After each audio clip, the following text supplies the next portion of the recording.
There's a lot to get through domestically and, of course, internationally. That exchange in the Oval Office, I've been in there. This bloke has too. Joining me now, Sky News contributor Chris Uhlmann. OK, you and I have the rare privilege of having been in that room. I've seen amongst leaders some terse words behind closed doors with the media out. I've never seen anything like that. What did you make of the weekend? I was appalled and really deeply disappointed and very saddened by the whole thing. And I think you said earlier that no leader with any self-respect is going to sit and watch his country essentially litigated away by other leaders.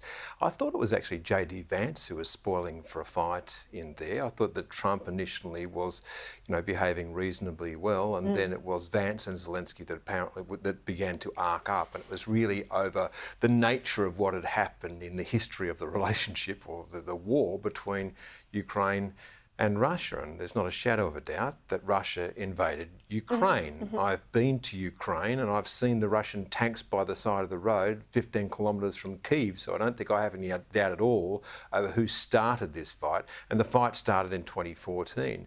And all that Zelensky is trying to do at the moment is to make sure that he gets peace on some kind of terms that his country can live with, and to ensure that the Russians don't come again. And I don't As they have since 2014. They came again after 2014. That Putin said that after 2014 he wasn't going to take any more of Ukraine, and then of course he did.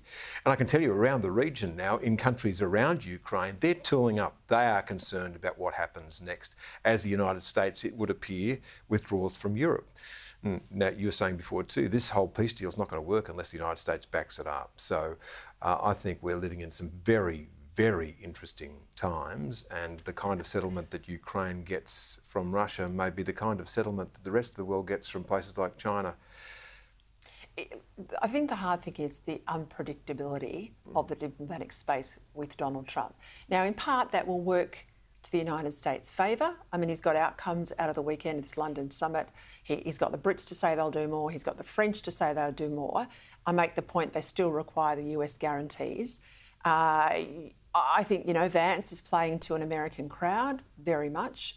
What price are we going to extract for American military heft? I get that. That's clear in the campaign.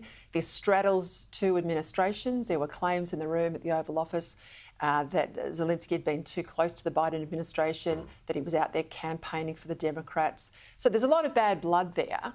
And I also fear, for too long, everyone's criticised the United States. We've demanded they get on the world stage.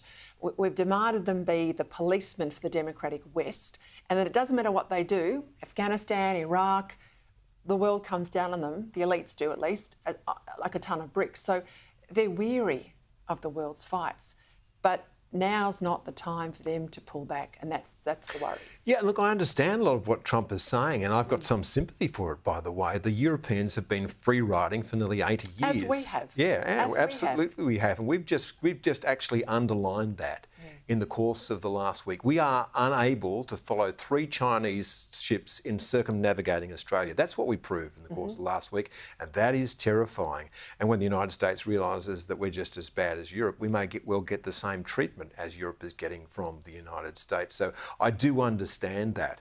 But I do also believe that in the settlement that is going to come with Putin, and there must be a diplomatic settlement, it can't be giving up everything at the start. And what it seems at the start is the negotiating position is really quite weak.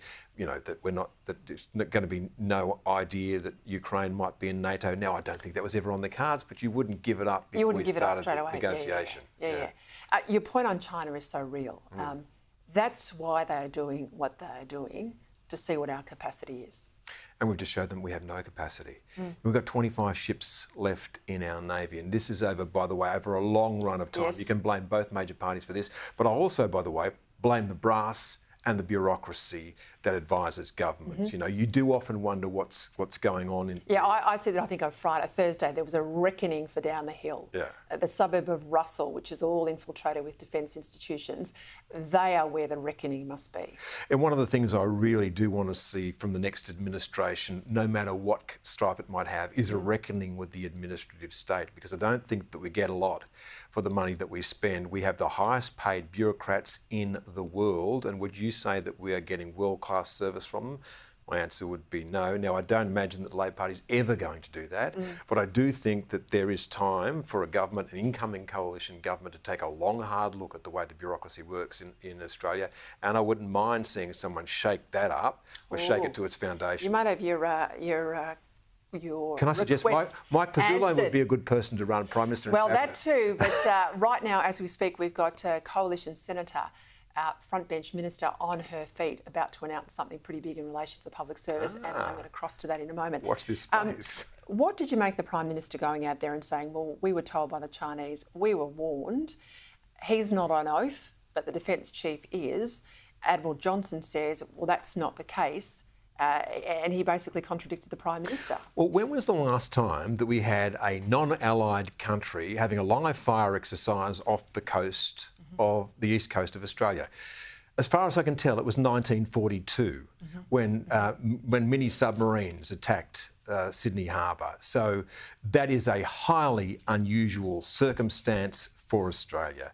And what did we find out from the Defence Chief? That it took an enormous amount of time for the message to come through from Defence that was taking place. It was a Virgin pilot that warned Australia that flights would have to change direction. Like, this is no small matter that's going on at the moment. And we've been told that this relationship's been stabilised. Well, it seems to me it's been stabilised to the point that we are being treated with contempt by the Chinese Communist Party, and they have just shown us that we are alone and naked at the bottom of the world, and they don't think that Donald Trump will necessarily come to our aid. So we should be thinking long and hard about the kind of defence we're going to have, and we've wasted so much time, it's not funny. What about the comments from Pete Navarro? He wrote in USA Today, this was an op-ed, I'll put them on the screen there for people at home, but he basically said here, Australia and Canada represent frontal assaults on our aluminium markets, and that Australia's heavily subsidised smelters operate below cost, giving an unfair dumping advantage, while our close ties to China, this is Australia's, further distort global aluminium trade. I think we've got a couple of days to get a tariff exemption. They're pretty strong words. I don't like our chances, not with those kinds of words. And Navarro's saying some pretty unhinged thing at the moment. You think it's bad for Australia. Well, he's actually talking about renegotiating the border with Canada and kicking them out of Five Eyes. So the treatment that allies are getting at the moment is a rougher than usual handling by the United States. And why would we necessarily think that we're not going to be part of that? So I don't know where we go from here on that, but those words from Navarro would tend to suggest that we're going to get hit with tariffs like everybody else. There's a $100 billion plan in Victoria for offshore wind. It looks like it's in disarray. This is off the Gippsland coast, and we've got other issues in relation to the Illawarra region. Their offshore wind has really hit a brick wall. Do you think the community anger about wind generally, but particularly offshore wind, is a game changer here? Do you think this is now set in stone that we'll not go down this path? Or is this being put on the down low to get through an election campaign? And sure as apples are apples, if Labor's re-elected, it's on the table. Or is it a bargaining chip for Greens? Well, colour me cynical, but isn't it amazing how many things are now being punted off to the other side of the election? Yes. Some of them, well, apparently the company has reached out to the minister when it comes to Illawarra and said, please put it off to the other side of the election. The minister has intervened with the Gippsland proposal because there was an overlap in two of the different proposals, you know, and so it's also gone to the other side of the election. The targets that we were supposed to have at 2035 have magically been moved to the other side. Required under law in February, but we've shunted them out too. Yeah, pushed to the other side of the election. So it all seems a little bit convenient at the moment, doesn't it, Peter, that would be the case. And I would assume that there would be some effort by the government to try and continue with these projects because they're absolutely necessary if they're going to try and run the country on wind and solar power. And that was always a vain hope because, of course, it will be remarkably expensive and unreliable. Offshore wind is a very, very expensive form of power, and no matter who does it, the blowouts in that will be remarkable. So, you know, they think nuclear is expensive. Try doing some offshore wind. Well, you're talking about $100 billion. It's a lot of money. Chris Uhlmann, thank you. Thank you.